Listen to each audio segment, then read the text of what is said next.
Every day I get calls from customers asking about buying houses, about, hey, I want to sell my house. What do I have to do? I get questions about the interest rates. How are the rates doing? How's the market doing? But one of the questions I get asked about a lot, especially in the Bronx, New York, is what is going on in the Bronx? Is this a good time to buy a house in the Bronx? Or is this a good time to sell a house in the Bronx? And if I sell, what can I do? Where can I go?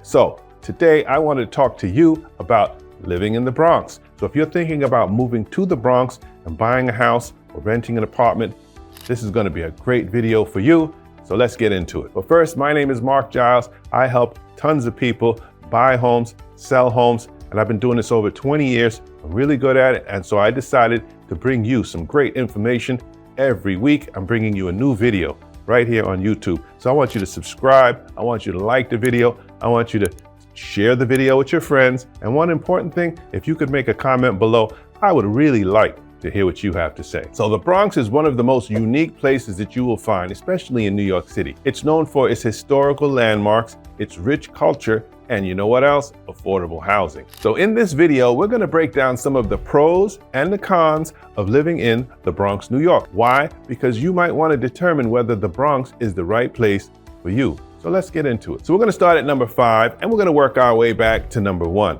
So let's start with affordable housing. So the Bronx is going through some changes. There are a lot of people looking for places to live in the Bronx. You have apartments, you have houses, you have multifamily homes, you have condominiums, and you have co-op apartments, and people need places to live. So what's happening regarding the rental environment in the Bronx? New York City has been providing housing subsidies to people who have disabilities, people who are homeless, people who have situations where they can't or don't have the kind of income that they need in order to rent an apartment because the income is just not there. So New York City is helping people out with these housing subsidies. Now, if you're thinking about buying a house, affordability is still here as well. Why? Because if you'll check Brooklyn, the Bronx, Queens, Staten Island, and Manhattan, you're going to find that the Bronx has the most affordable 1-family, 2-family, 3-family, and even 4-family homes within the 5 boroughs. You'd be able to buy the same home in the Bronx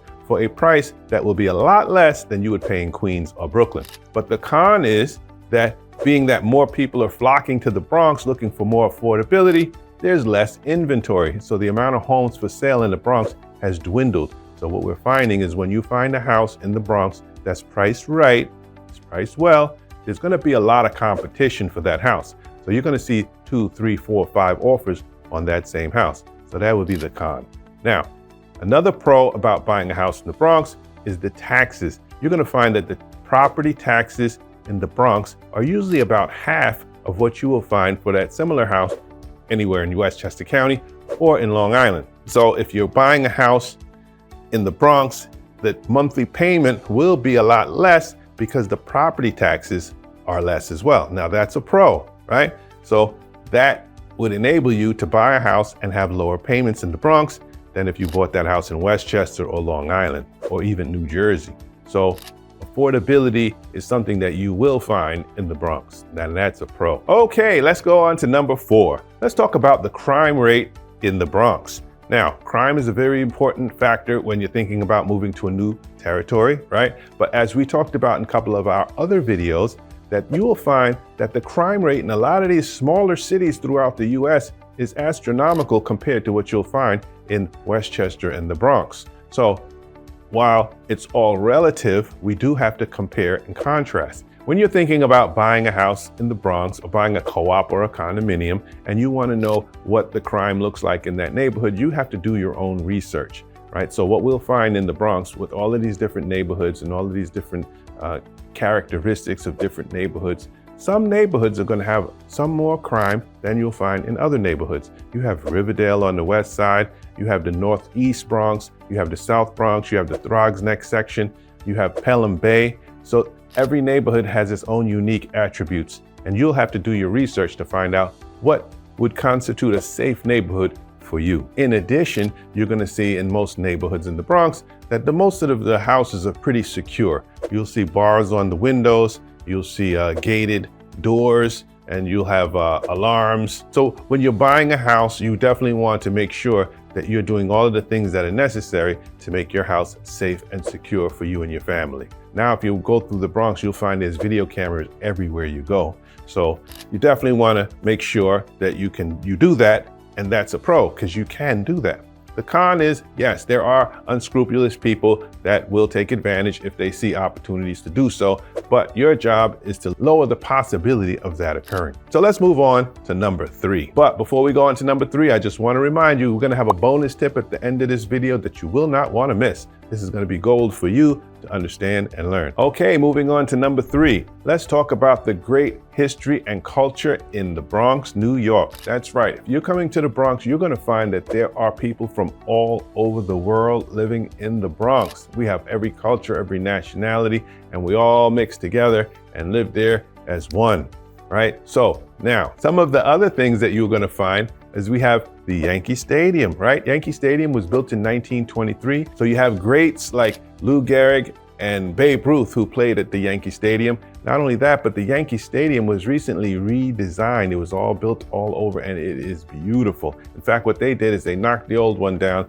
and built a brand new stadium. And I recommend you go check it out. I've been there a few times, and it's really something to see. Did you know that the Bronx has one of the largest city zoos in America? That's right, it's called the Bronx Zoo. That's another place where you can spend an entire day with the kids and family and just really hang out and enjoy looking at different animals. They've got lions and tigers. I mean, it's really cool. So I advise you, if you want to live in the Bronx or you're thinking about moving to the Bronx, why not come and spend a day and enjoy some of the things that the Bronx has to offer? Additionally, you have the botanical gardens, and you also have food. Bronx has some of the most amazing, diverse foods that you will ever find.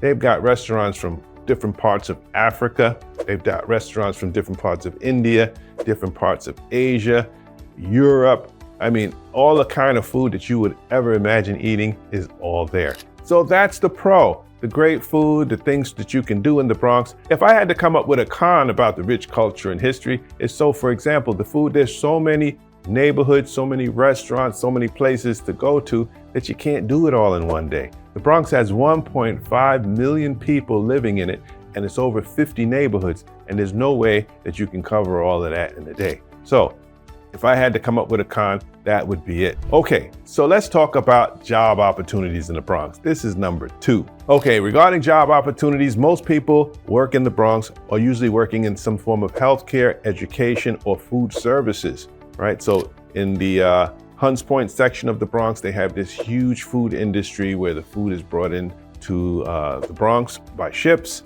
So that's something that's fascinating. That's in the Hunts Point section. And then you have the medical. You have many hospitals in the Bronx, and there's a lot of healthcare workers working in the Bronx. A lot of the people who I do mortgages for or help them find homes are working in the healthcare industry. We've got nurses, doctors, and we have hundreds of certified nurse practitioners. We have CNAs, that's your home health aides. They're helping the elderly people who are living in their homes. These are a lot of the jobs that exist in the Bronx. Then you have your teachers, your sanitation workers, your police, so a lot of municipal workers. And so if you're working in the field of technology, you're going to probably find that you're going to have to go down to Manhattan. And that's one of the cons. So one of the pros is there are jobs in the Bronx. Now, if you're working in technology or finance, you're going to find that you're going to need to go down to Manhattan because that's where those white collar jobs are.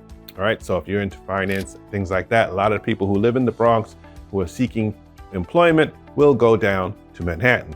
Another thing is a lot of people who are working in Manhattan who don't want to pay the high prices of rent or buy condos or co-ops in Manhattan because they're so expensive, they will move to the Bronx. All right, moving on to number 1. There's plenty of green spaces in the Bronx. That's right. Believe it or not, the Bronx, even though some people will call it a concrete jungle, there are plenty of green spaces. There's tons of parks. So for example, Pelham Bay Park. Did you know that the Pelham Bay Park is like 3 times the size of Central Park? That's right. So if you're living in the Bronx, you can go on down to Pelham Bay Park and spend an entire day. We've got the beaches, that's Orchard Beach. We've got the parks, we've got playgrounds for the kids to play. You can play golf, you can play mini golf. There's tons of things to do. People are out there. If you go on a sunny day, you're going to see people bike riding, jogging, hiking. There's places where you can actually go horseback riding. In addition to that, throughout the Bronx, you're going to find like Van Cortlandt Park. That's more to the west side of the Bronx. That is another huge park. So you're going to find, if you're in the Bronx, that there are plenty of parks. In addition to that, if you really, really like flowers and plants, you can go on down to the Bronx Botanical Gardens. They have some of the most outstanding, beautiful arrangements that you have to go there to see. I can't even explain what you'll see when you get there because it's so unique and different. But I would recommend you go there. Now, if you want to go to the Bronx Botanical Gardens, you can actually take the Metro North, and they have a stop for the Botanical Gardens. You can just walk across the street and just enjoy the day once again and enjoy the Bronx. That's right, because the Bronx, like we said, has plenty of green spaces and plenty of things to do. Okay, so now it's time for the bonus tip. One of the biggest misconceptions that I get about people thinking about the Bronx is they think it's landlocked. No, the Bronx is surrounded by water. That's right. And did you know that the Bronx has its own island? That's right. It's called City Island. And City Island is totally surrounded by water. That's why they call it an island. So if you want to go boating, you want to go fishing, you can go eat some of the best seafood. Where? Right there on City Island. Additionally, if you wanted to buy a house, City Island has homes for sale. And if you go to City Island, what you're going to find is it's like taking a day out of New York City. It's like you're not even in the city. It's like you're somewhere in Nantucket. Why? Because of the streets and the fisheries, all of the different seafood restaurants. You can literally spend a day there. You're going to see a lot of boats. People who own boats, they have their boats parked there, and there's people out there jet skiing and doing all kind of nice things. So City Island might be a place, if you're thinking about buying a house, there are homes available on City Island. So give me a call. Love to hear from you. Text me, call me. I'd love to hear from you. Comment below and like the video. And I'll see you next week. Why? Because I'm going to be bringing you another video like this every week. So here's another video that you might want to check out. It's right here. And I'll see you next week. Thank you.